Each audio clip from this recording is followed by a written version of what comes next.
Bonjour à tous. Vous le savez, j'étais sur le terrain lors des manifestations des Gilets jaunes et une revendication émerge incontestablement, c'est le RIC. Il se trouve que cette question est maintenant abordée par les médias de masse pour en discréditer l'idée. Il m'a donc semblé intéressant de tourner cette vidéo pour clarifier les choses. C'est quoi le RIC? Le RIC, c'est le référendum d'initiative citoyenne, qui est un outil démocratique qui permettrait à nous tous collectivement de prendre des décisions concrètes qui auraient force de loi et seraient appliquées par l'État. C'est la démocratie au sens propre du terme, demos kratos, le pouvoir au peuple. Une fraction du peuple, sous réserve de réunir un certain nombre de signatures, pourrait déclencher un référendum, c'est-à-dire poser une question au peuple tout entier. S'engagerait alors un débat et le peuple rendrait sa décision, par oui ou par non, concernant la question posée. C'est aussi simple que cela, et à l'heure d'Internet, une consultation nationale pourrait s'organiser très facilement. Il faut bien entendu que ce RIC soit en toute matière, c'est-à-dire qu'il n'ait aucune limite dans les domaines où il pourrait s'appliquer. Économie, nous parlerions par exemple du remboursement de la dette, social, environnement, immigration, Union européenne. Nous pourrions parler de tout et décider vraiment. Terminer les faux référendums que les parlementaires ne respectent pas.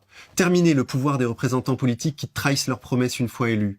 Terminer les basses manœuvres en coulisses et les guerres qu'on paye. Nous aurions tous ensemble, collectivement, le pouvoir de dire oui ou non à telle ou telle décision que souhaiteraient prendre nos dirigeants.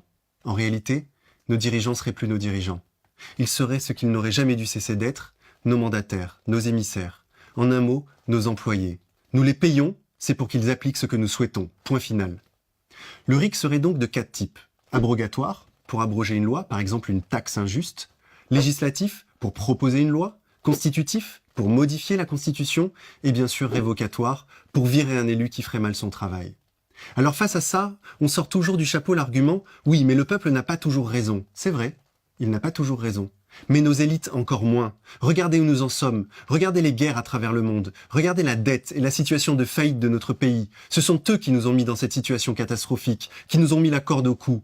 Il est absolument impossible que nous tous collectivement, nous fassions pire qu'eux. Nous devons avoir confiance dans l'intelligence collective. Nous ne sommes pas plus bêtes qu'eux, et certainement par notre nombre beaucoup moins corruptibles qu'eux. Notre nombre, c'est notre force et notre légitimité. Ce sont nos décisions et nos choix qui doivent être appliqués. Pas celle de quelques-uns, amis des plus riches.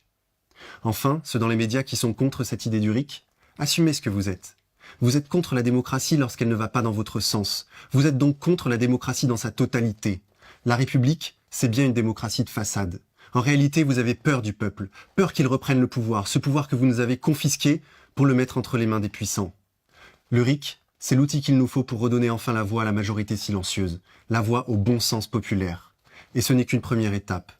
Battons-nous pour reprendre le pouvoir.